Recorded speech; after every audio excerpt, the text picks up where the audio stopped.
Mr. Mitchell here with section 1.8, combinations of functions and composite functions. Just some definitions there that I'm not going to read through in terms of what things mean. I'm going to get started here. So f of x and g of x, there's two different functions, and we got to find f plus g of x. So this just means that x is being plugged into both f and g. Then evaluate when the sum when x equals 3. So let's combine the function together. So we're just adding them together first. So we're going to go 2x plus 1 plus x squared plus 2x minus 1. So combined like terms is all really it is. It's x squared plus 4x. That's it. Now evaluate it when it's 3. So we're going to have 3 squared plus 4 times 3. That's 9 plus 12, 21. So now what? Well, we got to do f minus g. So we're going to take f, and we got to subtract g. So be careful. You got to subtract every single thing in g. Notice I changed the sign, changed the sign, changed the sign. So we're going to have negative x squared. The x's cancel, plus 2. Wants me to evaluate it when x is 2. So I have negative 2 squared. Notice this negative is not inside, so this is the opposite of 4 plus 2. So it's negative 2. So now this means times. This means f times g. You could also see it written this way. F close circle g of x. Could be written that way as well. So just be aware of that. F open circle of g means composite, so that does mean something else. So we're going to take x squared, and we're going to multiply it times x minus 3. So that gives me x cubed minus 3x squared. Evaluate it when x is 4. So I got 4 cubed minus 3 times 4 squared. So what's 4 cubed? 64. So this is 16 times 3 is 48, and it's a minus. So do the math there. What's that, 16? All right, so now they want us to find f divided by g and g divided by f. Well, that's just writing them with division. And they also say to find the domain and range. I'm going to separate them so I can see. We do have to analyze some square roots and some things. So for this one, we're going to start. We don't need to find range. We're just finding domain. So I can't plug in anything that would make this negative. So my domain has to be 0 or larger. Can I plug in anything I want, though? I can plug in 0 on the top.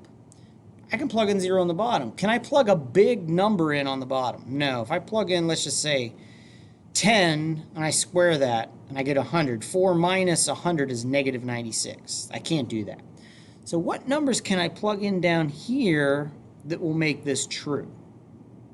Well, I can plug in 2, because 2 squared is 4. Oh, but that's 4 minus 4. That's 0. I can't take the square root of 0. So it looks like I'm restricted. I'm really restricted here. I can plug in 0. I can plug in up to 2, but I can't plug in 2. Can I plug in negative numbers, though? So I can plug in up to 2. I can't plug in 3. That'll be too big, or anything bigger than 2. Can I plug in a negative number?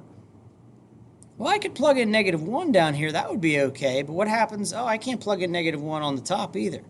So 0, I can plug in 0. 0 to 2 is my domain here. All right. So now here, what's my domain? Well, I can't plug in 0 because it makes the bottom undefined. Over here, I could plug in 0, making the top 0. That's okay.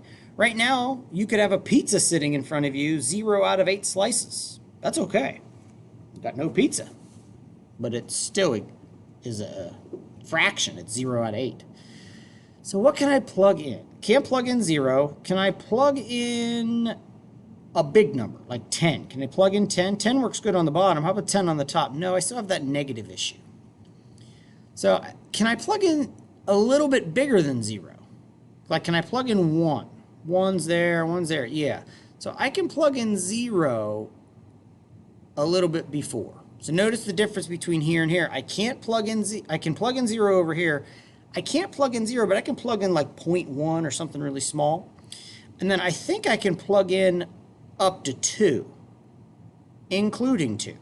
Because if I plug in 2 on the bottom, I'm good. If I plug in 2 on the top, I can make the 0 on the top. So there's my domain. So we need to be able to decipher domain based on algebra. I could have graphed them and also did that problem that way. So now we have some composite functions. Composite is when you're going to take one function and plug it into the other. So we're going to take g and we're going to sub it into f. So for this problem, I'm going to take g, 4 minus x squared, and I'm going to sub this in here. So I'm going to have 4 minus x squared, and then I got a plus a 2. So this goes in there, and then you simplify, so it's negative x squared plus 6. Well, now I need to do the opposite. Take f, plug it into g. So I'm going to take x plus 2, that's my subbing, and I need to plug that in here. So I got 4 minus x plus 2 squared. A little bit more math involved here. I got to FOIL this. So that's x squared plus 4x plus 4. Distribute a negative. And then simplify. So I'm going to have negative x squared minus 4x. And then that's it. So notice the big difference between f of g and g of f. Now over here, we're going to do the same thing, except I already did g of f, right? I'm not going to do it again. If I had to, I would.